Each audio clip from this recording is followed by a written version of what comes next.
Gunsmoke, brought to you by Chesterfield, America's most popular two-way cigarette. One a pair. Chesterfield King Size at the new low price. Chesterfield Regular. Around Dodge City and in the territory on West, there's just one way to handle the killers and the spoilers, and that's with a U.S. Marshal and the smell of gun smoke.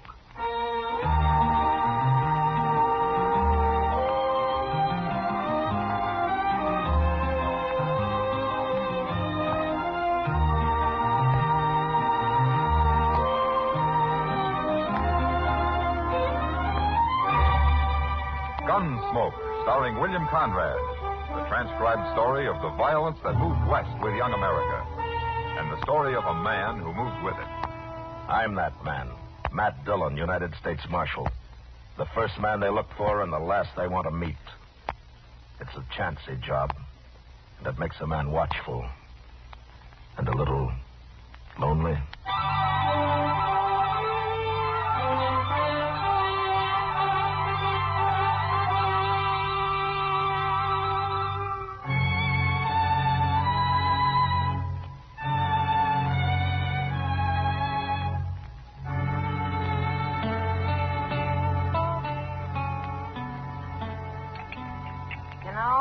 I'd sure like to meet whoever's running the kitchen in this place. Oh, why, Kitty?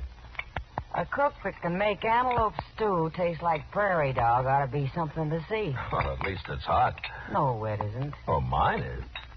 You forgetting you dumped half that bowl of chili peppers in yours?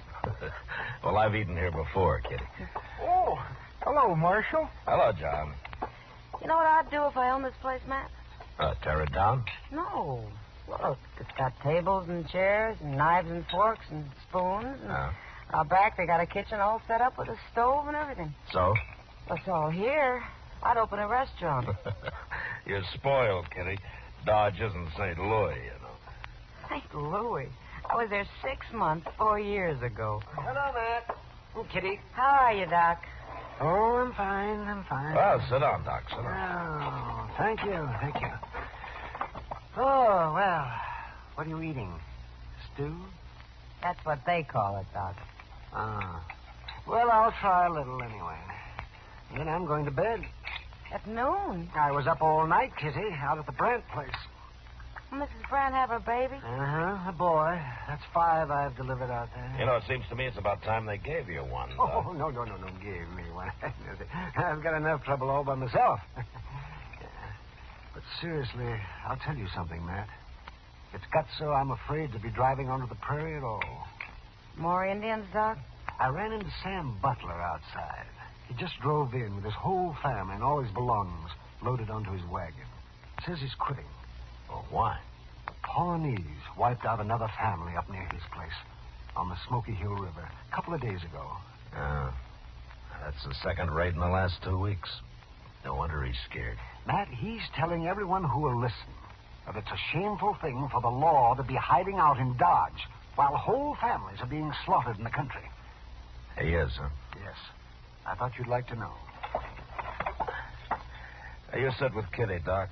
I'm going to have a talk with Sam Butler. Sure. I'll see you later.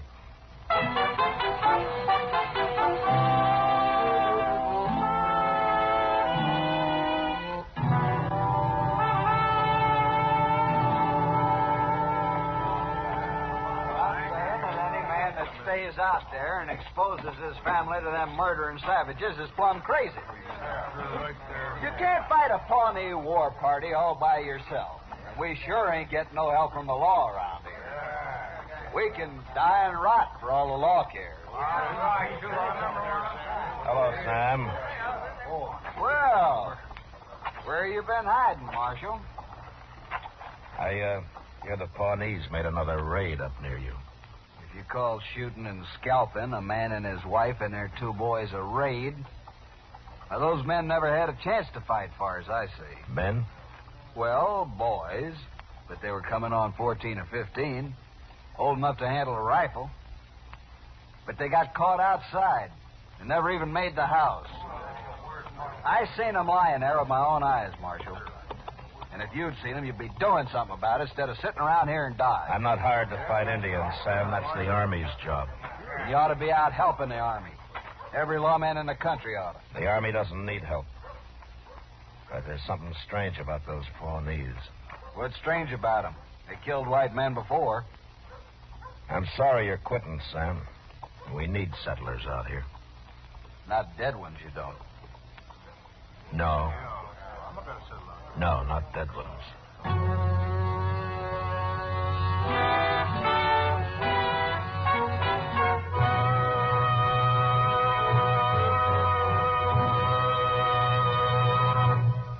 What a pair. What a buy. They're talking about king-size Chesterfield at the new low price. And Chesterfield Regular. They're the quality twins. Either way you like them, you get the same highest quality, the same low nicotine, the same wonderful taste and mildness, a refreshing smoke every time. Yes, the Chesterfield you smoke today is the best cigarette ever made. And it's America's most popular two-way cigarette. So buy a carton today. King-size Chesterfield at the new low price. Or Chesterfield Regular. What a pair they are. They satisfy millions. They're best for you.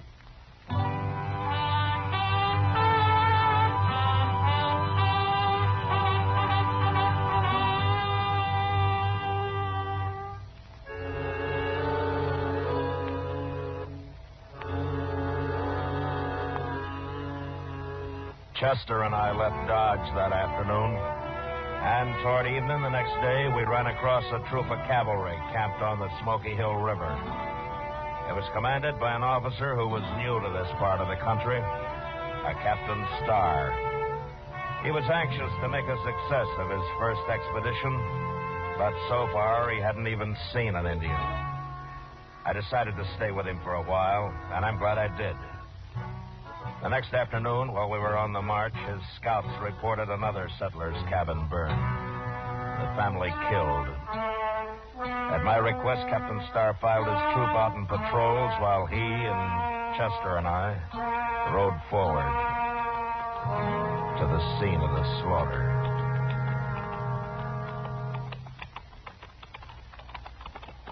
My scouts say these people haven't been dead very long, Marshal. This morning, probably. At dawn, Captain. Well, then those Indians can't be too far off. No, but Indians have a way of disappearing. There it is, Mr. Dillon. Burned right into the ground. It's just like that last cabin. Their bodies scattered around out front. Now, let's get up there. Come on. Oh.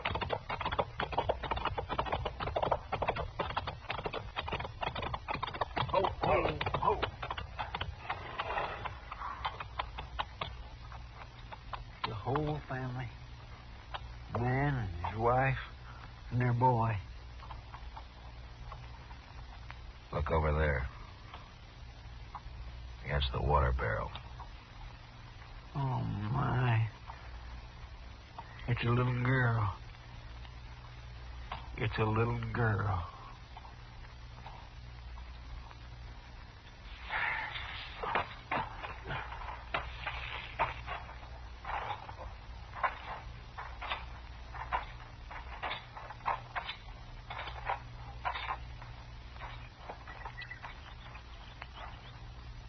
They scalped them, every one of them. Even that little girl.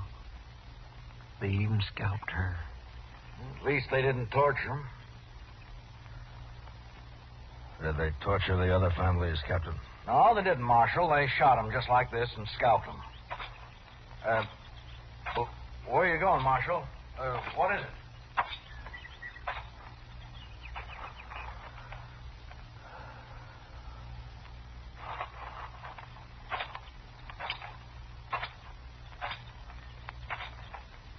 Captain Starr, last night you told me this is your first tour of duty in Indian country.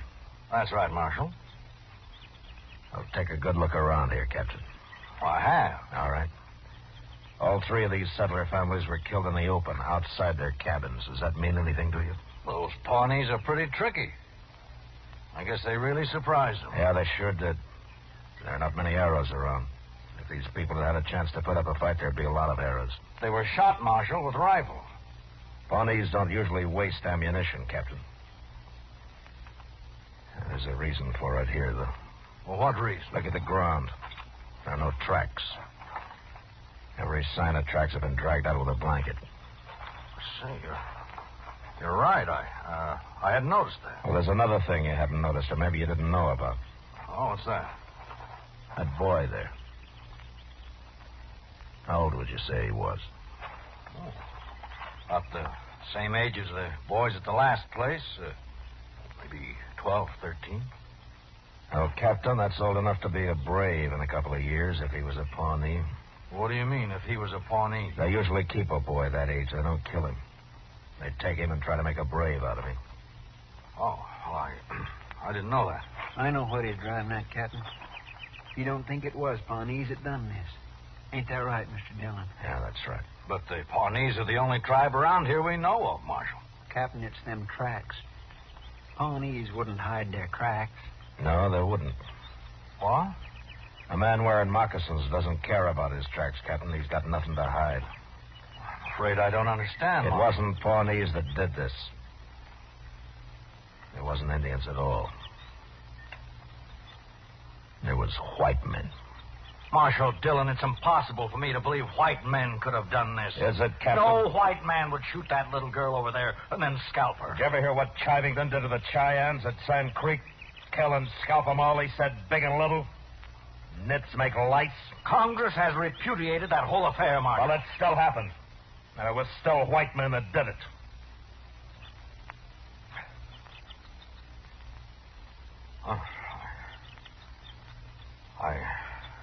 I suppose you're right. Yeah, I'm right.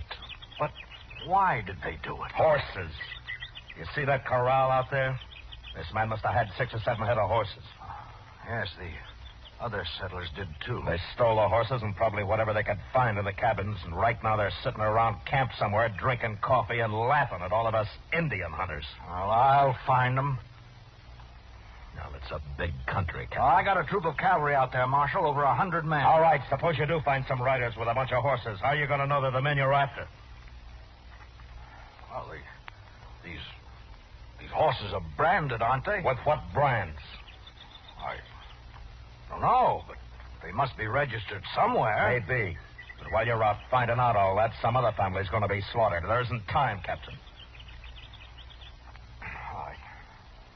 I didn't realize how new I am at this game, Marshal. Oh, what would you suggest? Well, there used to be a corral about 5 miles upriver from here. If it's still standing, we'll bait it with a couple of dozen head of good cavalry horses. And then they'll come to us. Good idea. And I'll have my troop deployed and ready to move in. No, that wouldn't work. You can't hide 100 men, Captain. You'll have to keep your cavalry clear away from there. But how? Chester and I'll be there. We'll wait for him.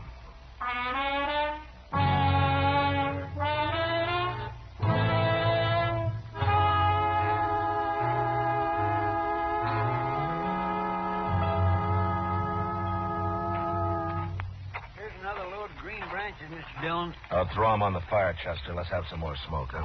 Yes, sir.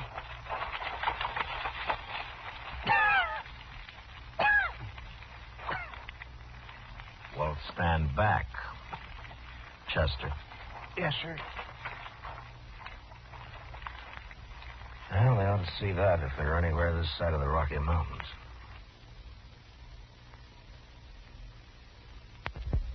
They're sure to be scouting around, Mr. Dillon. They ain't stolen enough horses yet to leave the country. Yeah, besides, they're feeling mighty safe. They'll come. Mr. Dillon, Yeah. I've been thinking. Now, what's bothering you? Well, sir, there's only 2 of us. And I'm wondering how many there are of them. Now, you want to go back and find the cavalry? Oh, Feel a whole lot safer. They'll go on then. Oh, you didn't answer my question, Mr. Dillon. How many do you think we're waiting for? There's no way of telling, Chester. Well, if there's a whole passel of them, how in the world are we going to take them? I don't care how we take them. You're pretty mad, ain't you? Well, I can't get that little girl out of my mind. Yes, sir, I know. Now, look up. Hmm? Here comes somebody. He's all alone. Just some cowboy, probably. Maybe. Yeah, sure it is. He seen the smoke from our fire, and now he's wondering what that old corral's doing full of horses. And he might be scouting it for the others. Those men don't take many chances. Well, how are we going to find out? Well, maybe we won't till it's too late. Heat up some coffee for him, will you, Chester? Yes, sir. I think I'll have a cup of it, too, huh? All right, sir.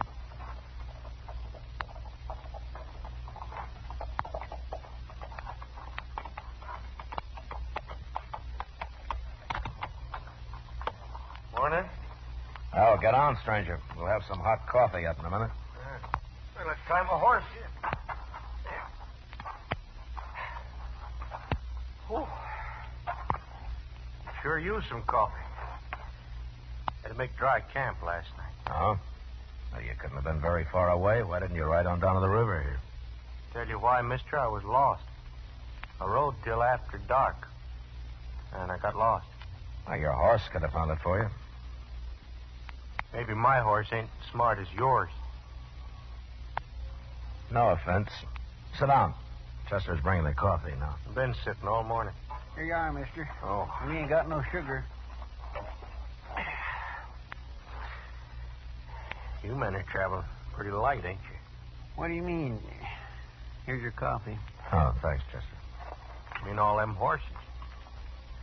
Mighty big remote and no wagon. Not much grub I can see. We're driving those horses to Cheyenne. There's only two of us. We couldn't handle a wagon and the herd both. Only two of you, huh? Yeah, that's right. Well, mister, look, and I'm drifting. Maybe you could use another hand. There may be. Where are you from? Dakota Territory. Name of Lee Stapp. I sure would like to see Cheyenne. I ain't never been there. Well, why don't you ride up there alone? It'd be chasing a herd of horses all the way. Well, I'm broke, mister. Wouldn't have much of a party in Cheyenne broke, would it? No, I don't guess you would.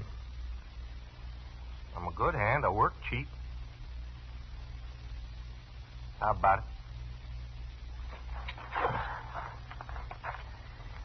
You're a good hand, huh? Of course I am. Did you take a look at those horses we got? Yeah, I sure did. I ain't never seen none better. Well, they're good horses, and we take good care of them. Well, okay. What's that got to do with hiring me? Mister, I wouldn't hire you to herd sheep. What? You said you made dry camp last night. How come you tie your horse up without watering him while you stand here slopping up coffee? Well, it's my horse, ain't it? Sure. How's the coffee? Coffee? Is it any good? Well, yeah, sure it is. Well, then have some more of it. Hey, what's that?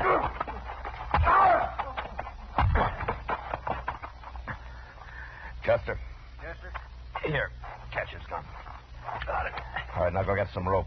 We'll tie him up while he's still out. Yeah, but Mr. Dillon, you sure he ain't just a cowboy like he said? I was pretty sure, Chester, but this made me real sure. It was sticking out of his pocket. Oh, my. I'll get the rope, and we ought to hang him with it.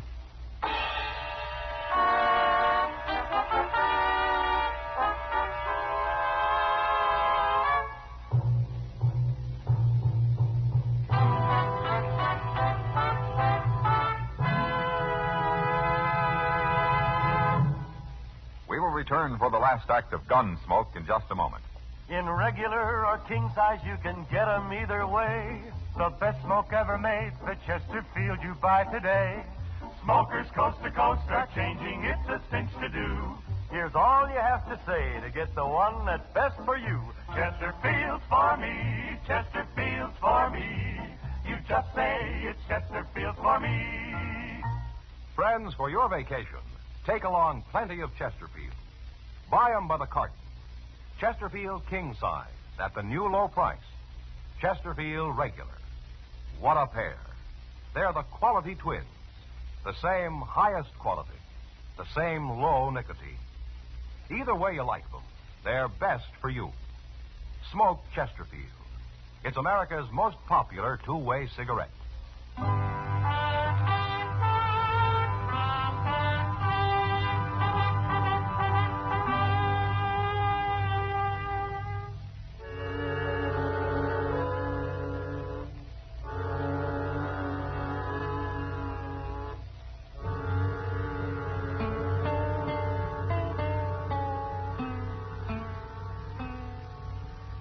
See anything yet, Chester?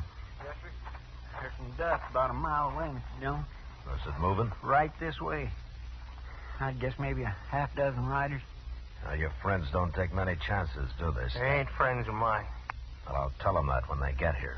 You better turn me loose, or else you ain't gonna tell nobody nothing. You mean they won't like it, you're being all tied up that way? You ain't got a chance, Marshal. By golly, he's about right, Mr. Dillon. How are we going to fight 6 men? You know, I've been thinking, Chester, we could use Stapp here as a hostage. No, Marshal, don't do that. I don't aim to, Stapp. They wouldn't care whether you die or not. Men like you don't have that kind of friends. But we can't stand up to 6 men, Mr. Dillon. We wouldn't have a chance. No, we wouldn't, Chester. I'm going to do something I never did before in my life. What? You'll see. But first, get a bandana and fix Stapp up so he can't talk. That won't do you no good. Shut up. And get on your feet. Here's a bandana. There, I'll do it. All right, on your feet. Stapp. Now, turn around.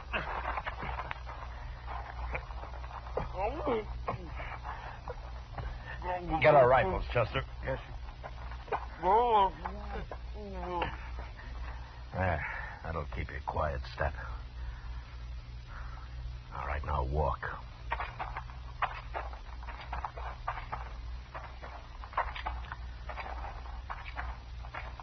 Here's yours, Mr. Dillon. Oh, thanks. You get on behind that log over there, Chester. Yes, sir. I'll keep Stapp here with me. All right, lie down, Stapp. And if you make any noise, I'll split your skull. Now, go on. Lie down.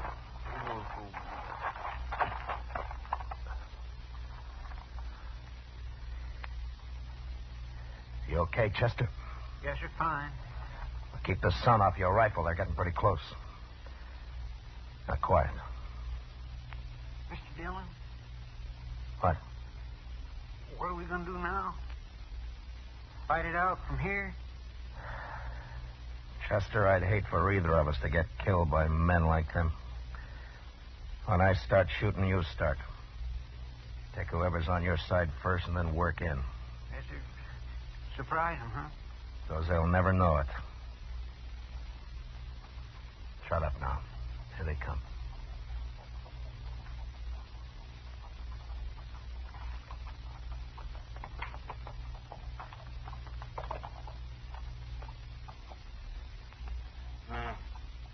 They must be over the river.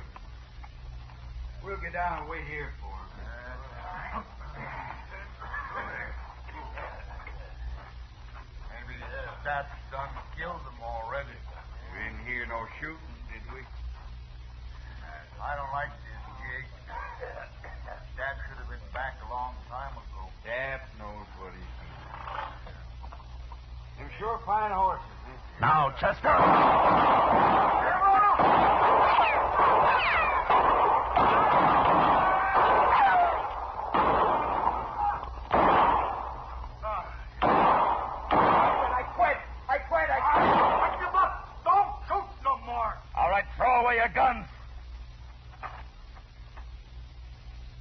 Now turn around and get your hands up in the air.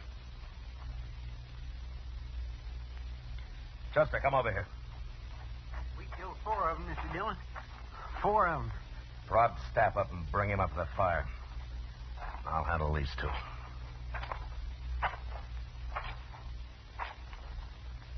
Well, you 2 stopped just in time.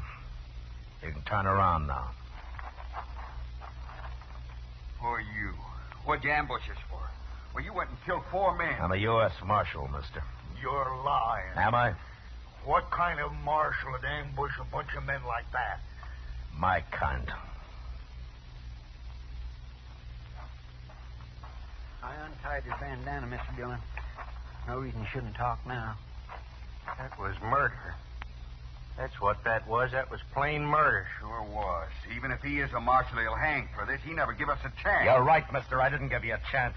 There were too many of you.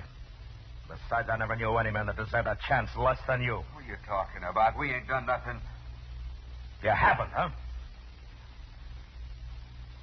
Well, I found this on your friend's stat, mister. Here. Take a good look at it. Well, what's this?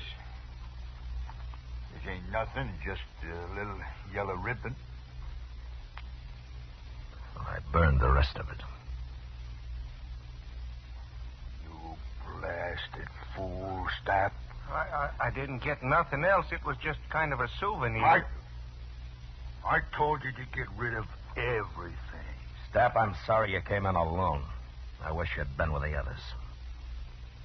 But I'll see you hanged. All 3 of you. And it's that little girl's yellow hair ribbon that's gonna hang you.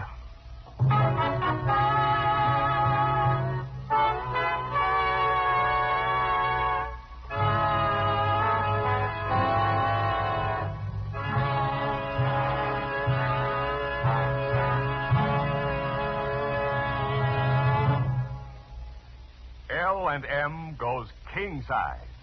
Yes, L&M goes king size. Now, L&M is king size as well as regular. Both have the same low price. Both have the miracle tip for the effective filtration you need. Yes, it's the filter that counts.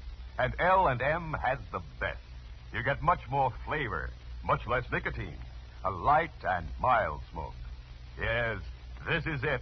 L&M filters, just what the doctor ordered. Buy a carton, king size or regular, both at the same low price. L&M filters, America's highest quality and best filter tip cigarette.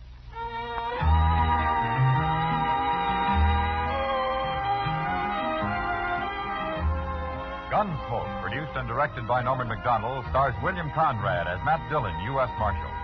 Tonight's story was specially written for Gunsmoke by John Meston, with music composed and conducted by Rex Corey. Featured in the cast were Lawrence Dobkin, Joseph Kearns, and Harry Bartell. Harley Bear as Chester, Howard McNear as Doc, and Georgia Ellis as Kitty.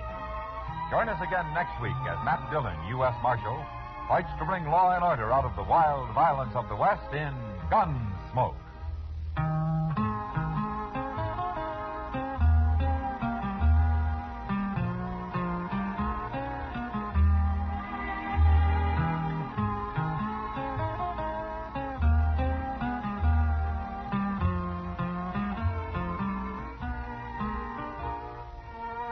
Although the physical danger of war is over for your friend in the service, his morale is threatened now more than ever. He worries about being the forgotten man. And when there's no mail from home, that's when loneliness really settles in. And it's tough to be lonesome. The USO knows there's nothing like a letter to make a fellow feel better. Why don't you let your friend in the service know you're thinking of him? If you're a cousin, neighbor, schoolmate, or a member of his church, club, or union, write to him today. Remember, it's tough to be left out at mail call. And remember, too, next week at this same time, Chesterfield will bring you another transcribed story of the Western frontier on Gunsmoke. This is the CBS Radio Network.